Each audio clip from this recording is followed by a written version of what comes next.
Hello all, and welcome back to the Kpop podcast. I hope you're all doing extremely well.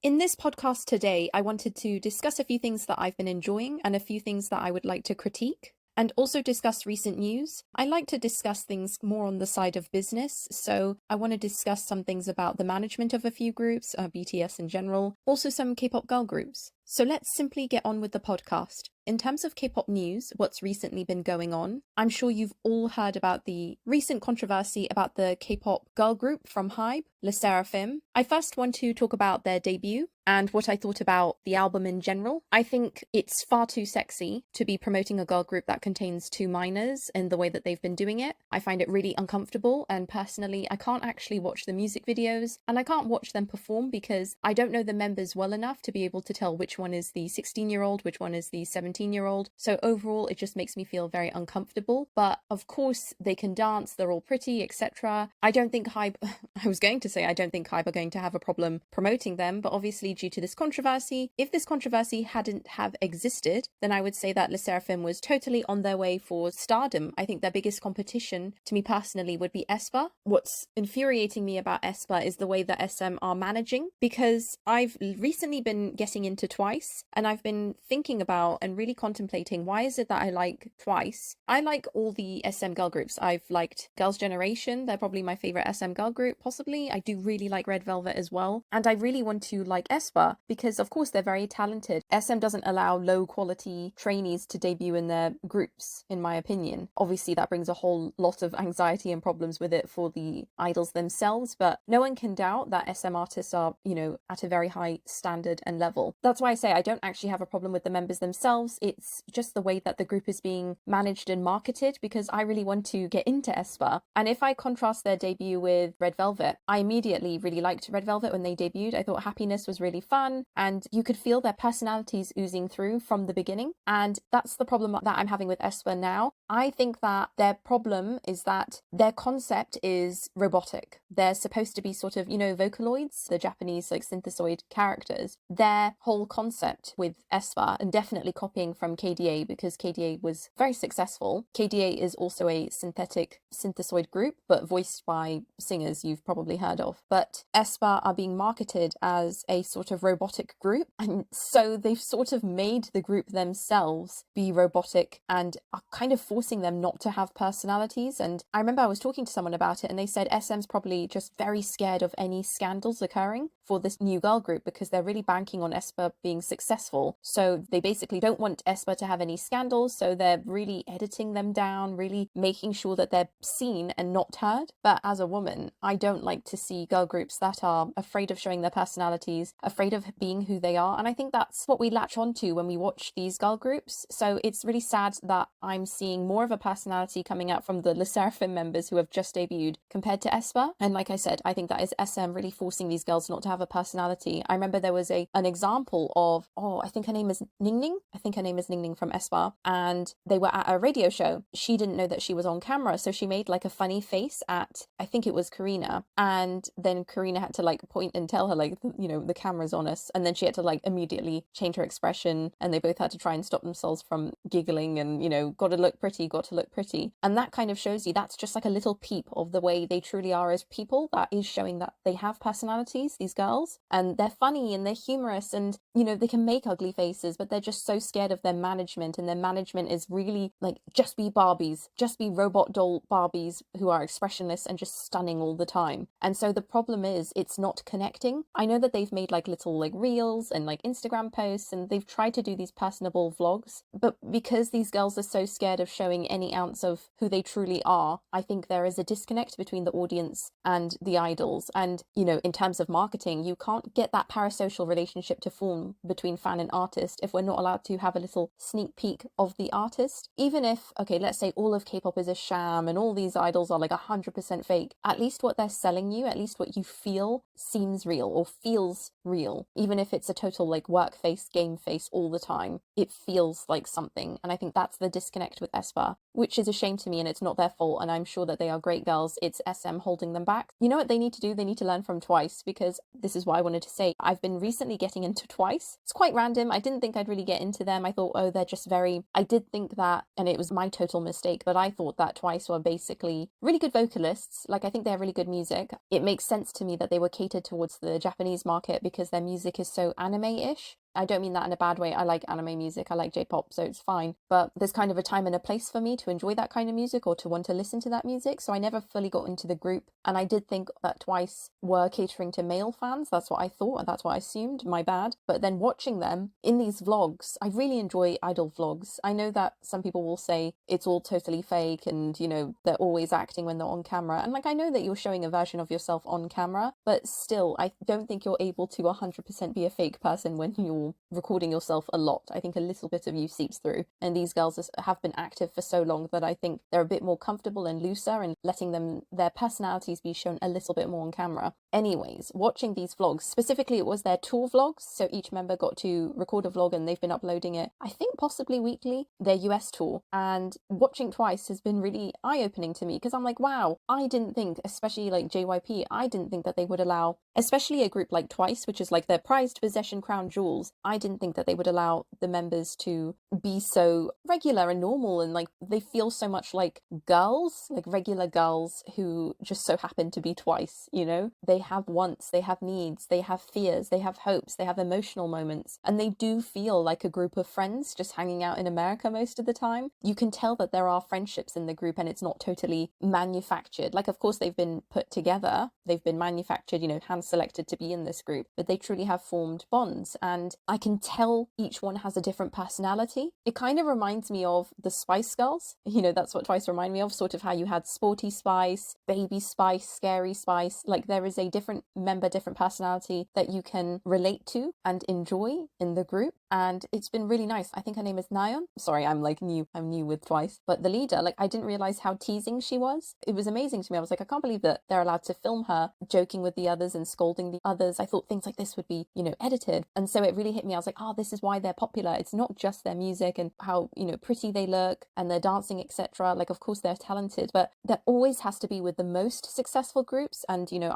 BTS, I'll be talking about BTS in a second, but it's 50% that and 50% your personality, what keeps the fans, makes the fans want to go deeper, how these parasocial relationships are formed. And that's what keeps people, you know, fans for years. Those are the people that will come to the concerts, buy the merchandise. I totally get now why Twice is popular. So I just wanted to clarify that. And I do think that SM should definitely learn from Twice and the way Twice are marketed and managed, because I can see the appeal, and they're not doing that with their girl groups. They're not allowing their girl groups to shine. I do think that Red Velvet, it's relaxed a bit more because they've been active for so long and they can show a bit of their personalities. But I think SM are so obsessed with keeping their girl groups to like a higher standard than their male artists, in terms of like not really allowing them to be people, and they have to constantly be into their femininity and their appearance and kind of keep straight-laced, which I don't think that these girls want to be, or these women want to be. It's just SM being fearful. I think ultimately it kind of holds the groups back. I mean, of course, they're still extremely successful. I mean, Red Velvet will be performing in London very soon, so they're doing fine. I'd love for you to comment down below with your opinion. These are just my thoughts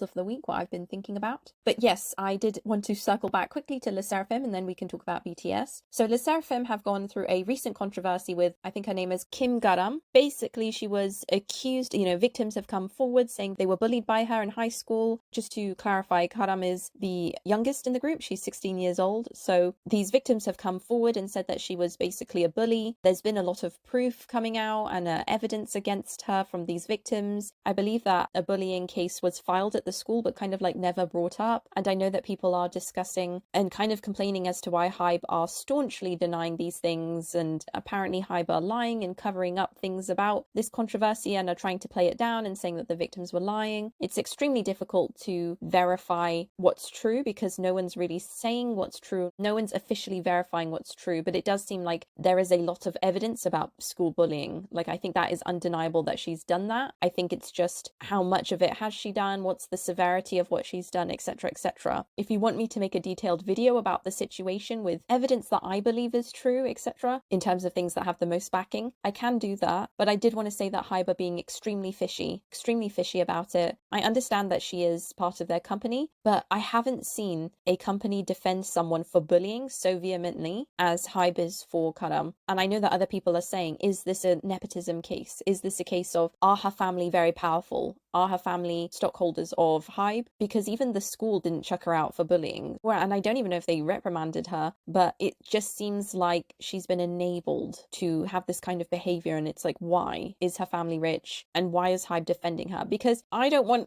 not on the side of Hybe in terms of Hybe just want money. And I say that as someone who's been watching the way that they manage BTS, and like Hybe just want money. And so this scandal with Garam has really damaged the group's popularity and reputation, which is a shame because it's not the girl's fault, like the other members' fault. And even Garam, I think that she's so young. I feel like it's enabling. She's been allowed to have this kind of behavior. She's just too young to be held responsible for all her actions and to receive so much vitriol because she is a kid herself. But of course, you shouldn't ever bully anyone else. Like I'm saying, I'm not condemning anything bad that she's done, but I'm saying, where are the adults to discipline her? Where are the adults to stop her? And I fear that Hybe also enabling her behavior and kind of trying to attack the victims and saying that they're lying, like that's just going to allow someone who has bad behavior to continue with that behavior and not have consequences for their actions. Does she need to be chucked out of the group? I'm on the stance of, well, to be honest, we need to see the severity of everything. I don't think I'm comfortable with talking about a conclusion about this, but I'm not sure if Hybe's conclusion in this situation is going to be the right choice either. I think Hybe is still going to keep her on, but I think how Hybe are going to fix this is that they've currently put her on hiatus, so they are going to try and sort through it. I have a feeling because Hybe are getting shadier and shadier by the day, I have a feeling that they're going to pay people off, make people sign NDAs probably, track down these victims and kind of try and make them not talk, which is, not good and dubious. But I think they're going to try and do that so that more victims don't come out and more evidence isn't brought forward. They'll probably come to a deal with the school, maybe make a generous donation, who knows? This is all speculation, of course. And I think that she will come back with a letter of apology and publicly read out an apology. I'm just guessing. Then that will be that, and then Lesserafim can continue. But I think they will bring her back for Lesserafim's next comeback. I think they're going to wait a bit, wait for this to all blow over, and then they'll bring her back out when it's coming to that time to have a comeback, or she'll just pop up in the new music video, kind of what they did with Hyunjin. We'll see though. It'll be interesting to see what Hybe's tactics are. I mean, they could manage to completely, totally clear her name and, life goes on and Lesserafim can continue as a whole group. But I did want to do just a quick album review. I think Fearless was a really good song. I think it was a good debut song, very catchy. And I also really liked Blue Flame. I thought that was really nice too. I think they're just going to basically keep pumping out decent music because Hybe does not release bad music. I listened recently to the TXT comeback. Exquisite. Opening sequence is a lovely song. Might be my favorite song on the album. Literally every song on the album is really good. So please listen to TXT. They're going to have their world tour. I know that fans were quite angry that TXT weren't getting huge venues, but I'm not sure if people were comparing that to BTS. Obviously BTS are going to have huge arenas to perform to. Let's not kid ourselves that TXT are as popular as BTS, but they are getting there. Don't worry. I'm a big TXT fan. If they do come to London, I will be going. I just want to kind of be realistic in terms of if the venues aren't as big as BTS's, then don't worry about it. Maybe on their next world tour, it'll be just as big. Who knows? I think I'm just not worried about TXT because the more music they release, the better they get. And I'm not even saying about their vocal talent or anything because they've been good from the start. They've been consistently good. What I'm saying is the people making their music, the producers, are getting better at creating songs that really suit them because TXT can do anything and are very malleable. I'm enjoying this gothic emo route. I've talked about it before in a previous TXT video. So they're just on the up and up and they're very versatile and good on them. I also wanted to talk about BTS and the way BTS are being managed by Hybe. The more and more I'm seeing it, the more I'm realizing that BTS have now basically turned into influencers the same way Blackpink has. I do think that you get to a point of popularity where you are just earning more money, kind of being ambassadors for things, models for things, endorsing things rather than releasing your own music and having the process of doing all of that. Now, I'm not saying that BTS don't want to make music. I definitely do think that BTS, the members themselves, have been making music, whether that's music together, solo music, I know that people have been discussing a Jungkook and V collaboration unit. I wouldn't be surprised if that's been happening. Clearly, Suga made Psy's recent song that, but what I'm trying to say is, I think that's a really good example of Hybe's management. Suga only appeared for the video where they were showing them learning the choreography, and then he appeared in the music video and of course the BTS video for it. And he hasn't really turned up for any other promotions or concerts or events that Psy's been doing with that song that he made with him. I don't think that that's Suga's fault. I think that is Hybe, and I think it kind of shows you this kind of rate card that BTS have, where sort of if you want to collaborate with BTS or if you want to have BTS in your stuff, it's now like an influencer type. You know, you can rent Suga for the day, you can rent V for the day, you can rent the whole group for this collaboration, but it's going to cost you this much. It's Hybe's choice. It's Hybe doing it. It's not BTS, and I won't blame them for anything, because if it were up to BTS, I think they would do a lot more. I think they'd be releasing a lot of music, but it's Hybe that are specifically restricting BTS's activities and specifically restricting the amount of music that they're releasing, because if you've done economics, it's that kind of supply and demand. Even with Suga's appearances on Psy's thing, they didn't want to dilute him and the demand for him, so they restricted his appearances even in Psy's whole promotions. And I think that that shows you that Hybe really see BTS as products. They are a product. The brand BTS is worth billions and each member is worth millions. So they are really restricting the boys' artistic endeavors, because if you restrict supply, then the demand will be higher. They've been doing their concerts in America and of course their Vegas concerts, and that kind of just shows you there it's that thing of, you like BTS, well then pay God knows how much for these tickets to go see them at concert. And that is Hybe really squeezing armies. I do feel really bad for the armies, because not everyone can afford tickets, not everyone can afford to see and experience BTS, and it's gotten to the point where concert tickets are so expensive that it's now not even like a, are you a fan of BTS, it's, are you rich enough to see BTS? And I think that that's so horrible of Hybe. I honestly think if it was up to BTS, that they would absolutely make it a lot more easier to see them, because I think they understand that their fan base consists so much of high schoolers and people that don't have that much money, who have to ask their parents for tickets or plane tickets to go see them record the James Corden show, etc, etc. I think Hybe are just being so greedy and money hungry, and it's like, you've made billions off of BTS, can't you give a little back to the fans and not make your prices extortionate? Their new album that's coming out, they're only releasing 3 new songs, and you cannot tell me that they haven't been making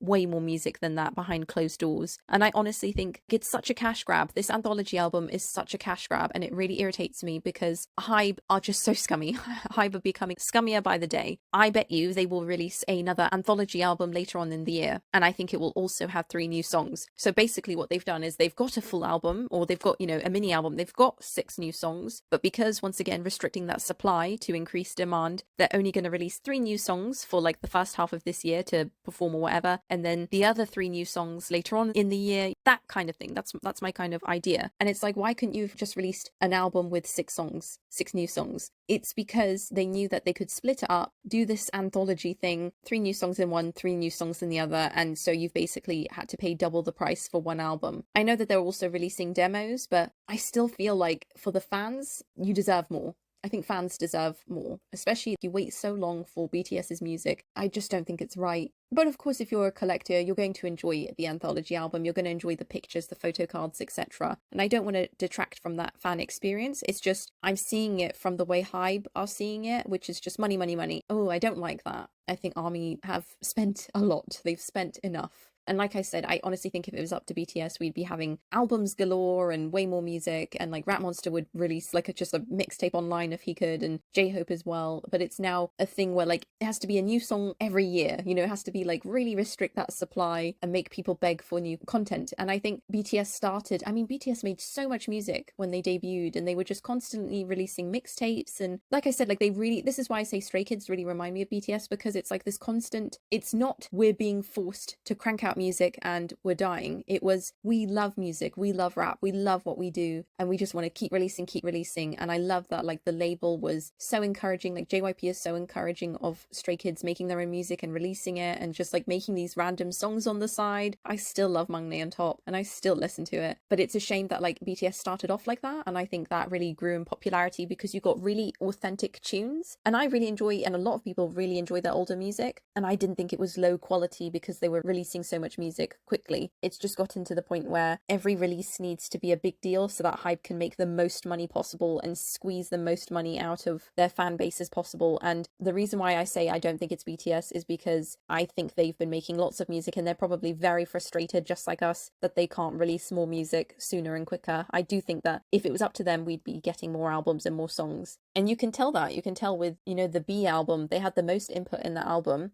as of recently. You could tell that they enjoyed the songs that they made, and there were quite a few in the track list. It wasn't just 3, It's a bit of a shame that we're here now, but it's Hybe's fault and it's not them. I mean, I remember they opened a flagship store and the boys walked through, checked their merchandise, and were allowed to see the stuff that was being sold. And J-Hope really enjoyed a shirt, and then he looked at the tag and he was like, whoa, that's too expensive. It shows you even they think their stuff is overpriced, and if it was up to them, they'd lower it. I think there was even another instance where, I don't know if it was J-Hope or someone else, but they also said was wow, that's really expensive, or that's too much. They know that their company is doing this. They don't have the power to make Hybe change the prices, etc. It's Hybe's greed. And that's what's annoying me, especially when Hybe makes so much money and they're releasing and debuting groups left, right, and center. I know why they do it though, because I think recently, didn't they release, at the beginning of the year at the conference that Hybe had, I think they showed that BTS makes 96% of the company's earnings. So, BTS are their money-making machines and keep the lights on literally. And they're the ones that fund ENHYPEN's videos and TXT's videos and now Lesserafim's. And also, did you know that Hybe are debuting another boy group? And it's not the island contestants that are now in the Japanese group. No, it's a whole new group that they're gonna debut. Incredible. Stay tuned for them.